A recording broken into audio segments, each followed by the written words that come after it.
রাজু শাবক, এ তো দেখছি একটু অতিরিক্তই আকর্ষণীয়। ধরো এই শাবককে, ও যেন পালাতে না পারে। ধা করো ওকে।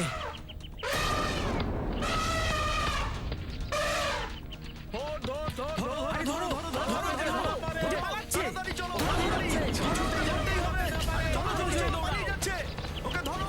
আরো জোরে।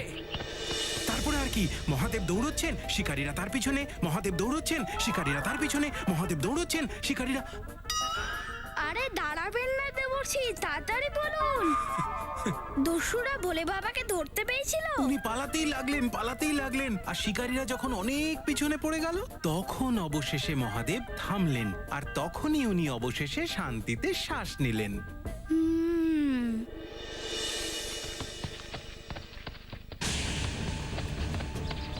গেল কোথায়?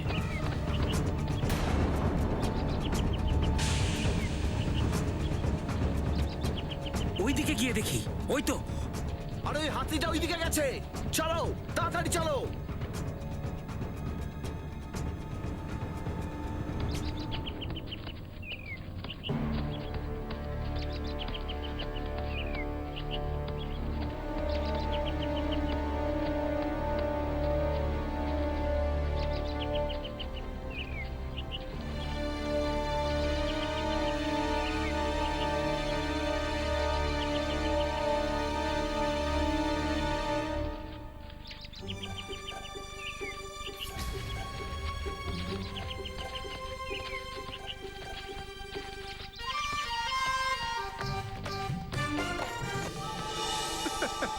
নারায়ণ নারায়ণ। গজ তো কখনো গুহার মধ্যে থাকে না। গজরূপী মহাদেবের খুব সমস্যা হচ্ছিল গুহার মধ্যে, কিন্তু পরিস্থিতির চাপে উনি তো ওখানে থাকতেও পারছিলেন না, আবার শনিদেবের ভয়ে উনি গুহা থেকে বাইরেও বেরোতে পারছিলেন না।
এ তো দেখছি বড় সংকটের মধ্যে পড়ে গেছিল ভোলে বাবা। তারপর শনিদেব কি মহাদেবকে ধরে ফেললেন? সংকট তো দুদিকেই ছিল, পিছনে ছিল মানুষেরা, আর যেদিকে উনি যাচ্ছিলেন সেদিকে ছিল গভীর খাদ। খাদ? তারপর কি হলো দেবর্ষি? পিছনে মানুষেরা, সামনে খাদ। কিন্তু ওই খাদের ব্যাপারে উনি জানতে পারার আগেই তো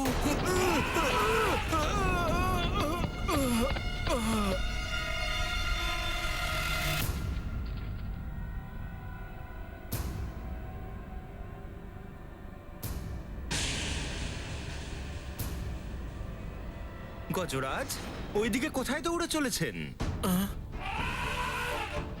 এমন ভাবে দৌড়চ্ছেন যেন শনিদেব আপনার পিছনে ধাওয়া করেছে। সামনে তো খাদ, পড়ে যাবেন যে। আপনার নিশ্চয়ই মতিভ্রম ঘটেছে।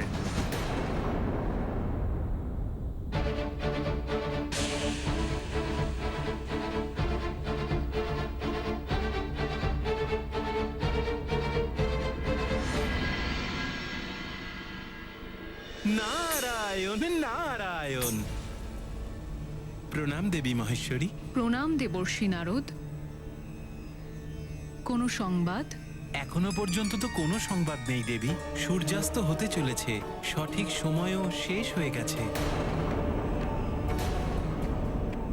মনে হচ্ছে শনিদেব মহাদেবকে খুঁজে পাননি।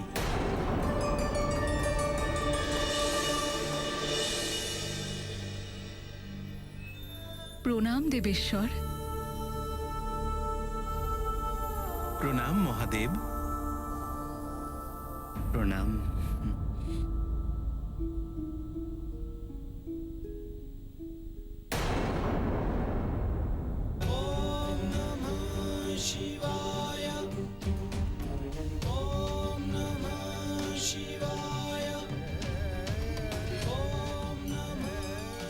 অভিনন্দন স্বামী, আপনাকে শনিদেব খুঁজে পেলেন না?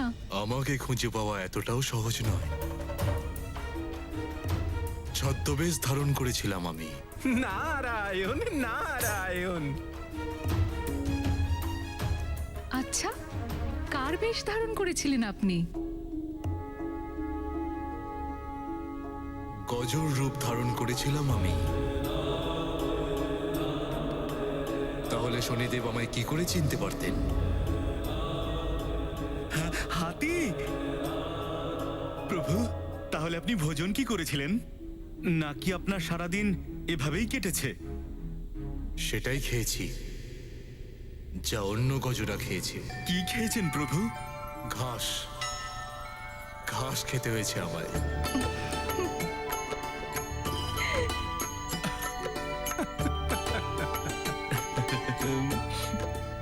নারায়ণ নারায়ণ।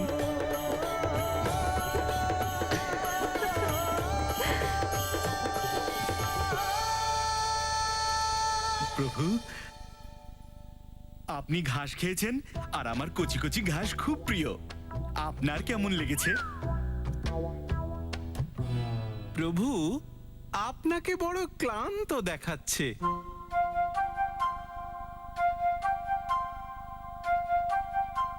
কয়েকজন শিকারী পিছু ধাওয়া করেছিল, তাই পালাতে হয়েছিল।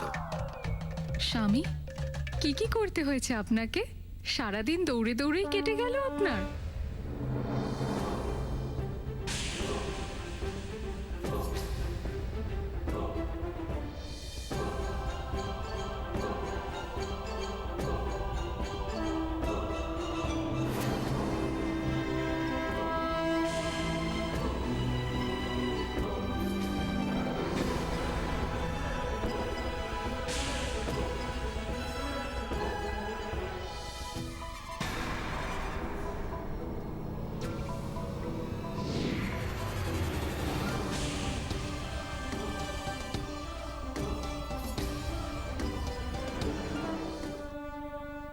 কিন্তু শনিদেবের দশা থেকে তো বেঁচে গেলাম।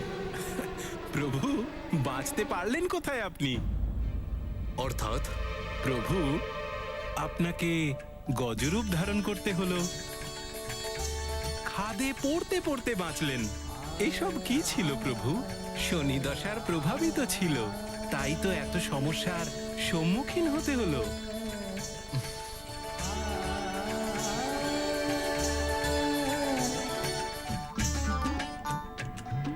আমরা ত্রিদেব, জগতের স্রষ্টা, কিন্তু আমাদেরও নিয়তির কাছে হার মানতে হয়। জীবনের সুখ দুঃখ আর উত্থান পতন ভুগতে হয়। অর্থাৎ যেটা ভবিতব্য সেটা ঘটবেই। আমি যত পরিস্থিতি হাত থেকে বাঁচার জন্য পালাচ্ছিলাম, ততই পরিস্থিতির মধ্যে জড়িয়ে যাচ্ছিলাম। পরিস্থিতির সম্মুখীন দৃঢ়তার সাথে করা উচিত। নারায়ণ নারায়ণ। অর্থাৎ শনিদেবের মহাদশার জন্য ভোলে বাবাকে এত কিছু সহ্য করতে হলো। এসব শনিদেবের মহাদশার জন্যই হয়েছে। হ্যাঁ হনুমান, এরকমই কষ্টদায়ক হয় শনিদেবের দৃষ্টি। এর থেকে কেউ বাঁচতে পারে না। পুত্র হনুমান, ব্রত কথা তো তুমি শুনলে, এর থেকে কি শিক্ষা গ্রহণ করলে? এটাই যে শনিদেবের কুদৃষ্টি থেকে কেউ বাঁচতে পারবে না। এটা তো ব্রত কথা পুত্র, তাতে শিখলেটা কি?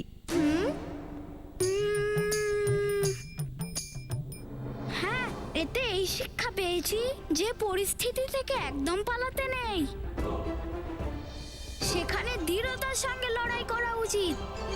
নারায়ণ নারায়ণ, এটাই উত্থান পতন তো জীবনে আসতেই পারে। শনিদেব আমাদের শেখান যে যদি পতন না হয় তাহলে উত্থানের কোনো মাহাত্ম্যই থাকে না। জীবন কখনোই একভাবে চলতে পারে না। নারায়ণ নারায়ণ। হ্যাঁ, খারাপ সময় থাকলে পরেই ভালো সময় মাহাত্ম্য জানা যায়। আর এটাও, সমস্যা থেকে পালাতে চাইলে সমস্যা সর্বদা তাড়া করবে। কিন্তু এরকমই কঠিন সমস্যার এখন চন্দ্রদেব সম্মুখীন হতে চলেছেন। জানি না কিভাবে উনি এই সমস্যা থেকে উদ্ধার পাবেন। নারায়ণ নারায়ণ। শনিদেবের এই দশা প্রভাবে ভোলে বাবা যদি সংকটের মধ্যে পড়ে যায়, জানি না চন্দ্রদেবের কি হবে। হনুমান, এই সমস্ত গ্রহের দশা অনিবার্য হয়। এখন দেখার বিষয় চন্দ্রদেব সমস্যার দৃঢ়তার সঙ্গে সম্মুখীন হবেন নাকি পালাবার জন্য উপায় খুঁজবেন, সেটা তো সময়ই বলতে পারে। আচ্ছা, এখন আমি প্রস্থান করব।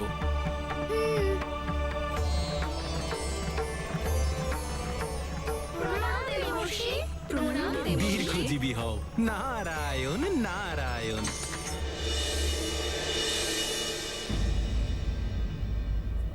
চন্দ্রদেব, ক্ষমা চাইলে কেউ তুচ্ছ হয়ে যায় না। ভুল স্বীকার করে সকলের হিতার্থে সম্মুখে এগিয়ে যাওয়াই মহানতা। এটাই উচিত হবে। আপনি শনিদেবের কাছে ক্ষমা চেয়ে পরিস্থিতির দৃঢ়তার সাথে সম্মুখীন হন। কিন্তু আমি ক্ষমা কেন চাইব? তার কারণ আপনি দেবসভায় সকলের সামনে অপমান করেছেন শনিদেবের। ক্ষমা চাইলে এই বিবাদের অন্ত হবে, শনিদেবের প্রকোপও কম হয়ে যাবে। চন্দ্রদেব, ক্রোধের অগ্নিকে জ্বলে ওঠার আগে নিভিয়ে ফেলতে হয়, অন্যথা অগ্নিতে হাত দিলে হাত তো পুড়বেই। শনিদেবকে আমরা তিনজনই শক্তি দিয়েছি। বিধির বিধানে বন্ধন হওয়ার কারণে আমরা ওর শক্তি ফিরিয়ে নিতে পারি না। আমাদের ত্রিদেবের প্রতি যদি শনি দশার যোগ থাকে, তাহলে আমরাও বাঁচব না শনিদেবের প্রকোপ থেকে। আর এই শক্তিকে বর্ধিত করেছে শনিদেবের স্ত্রীর দেওয়া অভিশাপ। আর কোন অভিশাপের অন্ত আমরা ত্রিদেবও করতে পারি না। অর্থাৎ আপনারা আমায় কোনো সাহায্য করবেন না? কিন্তু আমি চন্দ্রদেব, বীজ, অমৃত, ঔষধি এবং ব্রাহ্মণদের অধিপতি, 16 কলায় নিপুণ। আমি শনিদেবের কাছে ক্ষমা চাইব না। এটাই হলো অহংকারের ভাষা চন্দ্রদেব। এখনো সময় আছে, বিনম্রতার সাথে নিজের ভুল স্বীকার করে নিন। এতেই সবার মঙ্গল।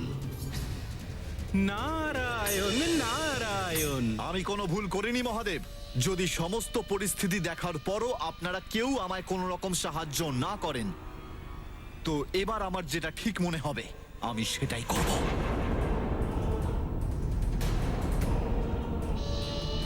প্রণাম।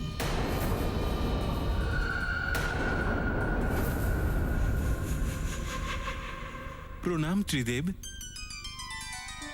এদিকে চন্দ্রদেবের অহংকার, ওদিকে শনিদেবের প্রকোপ। নারায়ণ নারায়ণ। মহাদেব, সৃষ্টির জন্য মহা অনর্থের সংকেত এটা। প্রভু নারায়ণ, আপনিই তো জগৎ পালক। জগৎকে রক্ষা করতে এই অহংকারকে সমাপ্ত করুন প্রভু। দেবর্ষি, চন্দ্রদেব এখন কারুর কথাই শুনবেন না। ওনার চোখে এখন অহংকারের আবরণ পড়ে গেছে।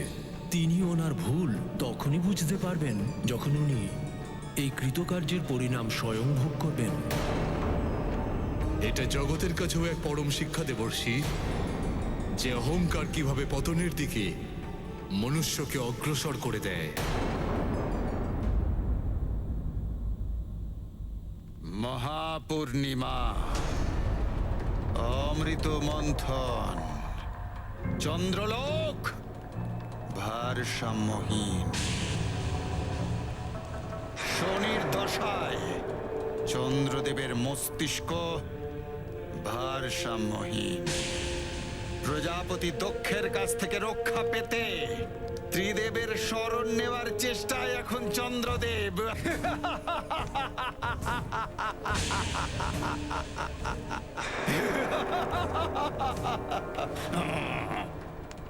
এটাই হলো উপযুক্ত সময় লঙ্কেশ, চন্দ্রলোকের ওপর আক্রমণ করবার। এইরকম সুযোগ বারবার আসে না লঙ্কেশ।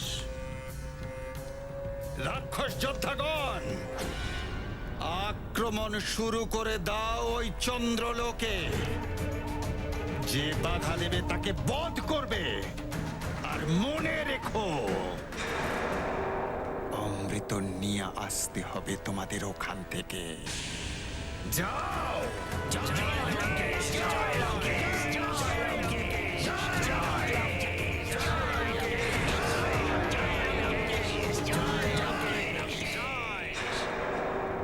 এই বরপ্রাপ্ত রাক্ষসগণ নারায়ণের অবতার ব্যতীত অন্য কারুর হাতে ওদের মৃত্যু সম্ভবই নয়।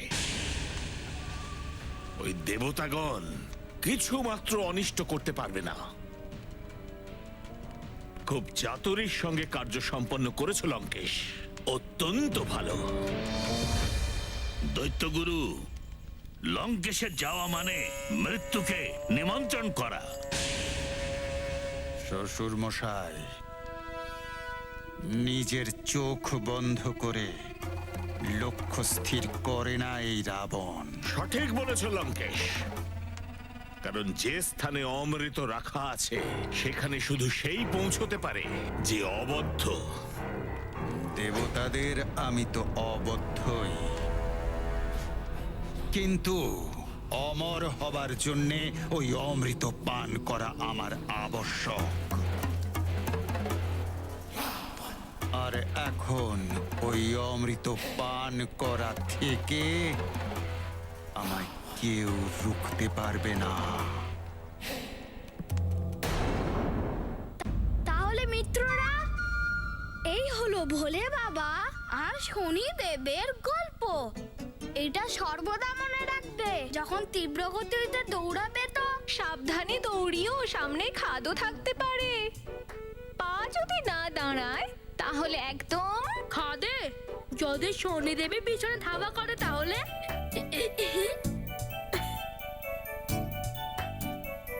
দেখো তোমার গুণধরের কীর্তি, আচার্য হনুমান। হ্যাঁ, তাহলে মিত্র সুসেন, তুমি এই গল্প থেকে কি শিক্ষা পেলে? শিক্ষা? কি শিক্ষা? আমি বলবো আচার্য মশাই। হ্যাঁ, ঠিক আছে, তুমি বলো মিত্র। বিশেষ কথা এটার মধ্যে থেকে জানা যায় যে শনিদেবের শক্তি হলো সব থেকে শক্তিশালী। ওনার প্রকোপ থেকে তো স্বয়ং মহাদেবও বাঁচলেন না। মহাদেব, বিষ্ণুদেব, এটা সত্যি যে শনি দশার প্রভাবকে কেউই শেষ করতে পারে না। কিন্তু এও সত্যি যে অনিয়ন্ত্রিত শক্তি সদা অনর্থর কারণ হয়ে দাঁড়ায়। শনিদেব নিজের ক্রোধের কারণে নিরঙ্কুশ হয়ে যাচ্ছেন। ওনার নিরঙ্কুশতার মধ্যে অঙ্কুশ ফলানো খুবই প্রয়োজন। ব্রহ্মাদেব, অগ্নি নির্বাপনের জন্য জল, রৌদ্রের তেজ কমাতে ছায়া। এবার সময় হয়ে গেছে এমন একজনের আসার যে শনিদেবের প্রকোপ কমিয়ে দেবে।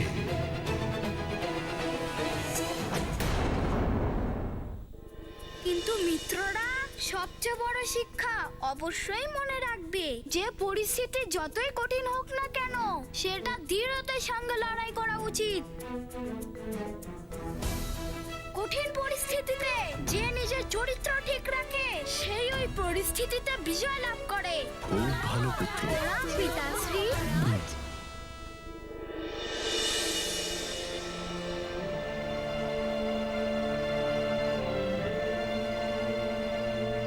হনুমান, তোমাকে নিয়ে আমার গর্ব হয়, আর তোমার মাতাকে নিয়েও। সে তোমাকে এত ভালো সংস্কার দিয়েছে আর শিক্ষাও দিয়েছে।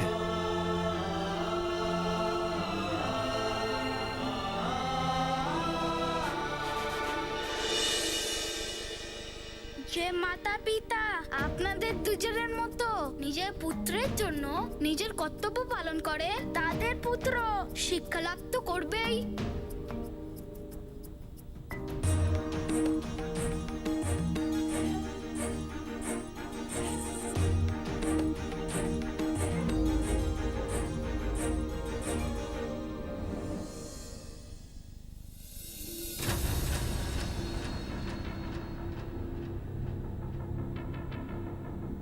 মনে হচ্ছে তোমাদের এখনো চন্দ্রদেবের দর্শন হয়নি। মা, যদি চন্দ্রদেব উদিত না হয় তাহলে তুমি 3 দিন উপোস করেই না খেয়ে থাকবে। এটাই তো সংকল্প করেছি পুত্র। 3 দিন পর অর্থাৎ মহাপূর্ণিমার দিন চন্দ্র দর্শন এবং পুজো করার পরই আমার ব্রত সম্পূর্ণ হবে।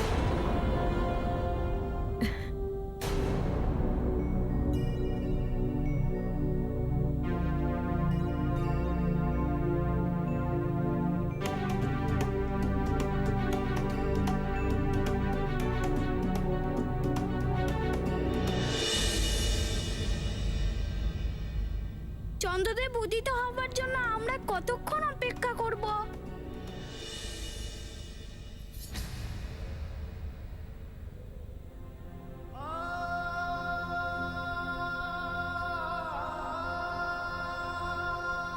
শীঘ্রই দর্শন দিন চন্দ্রদেব। আমার মা সকাল থেকে এখনো পর্যন্ত কিচ্ছু ভজন করেননি।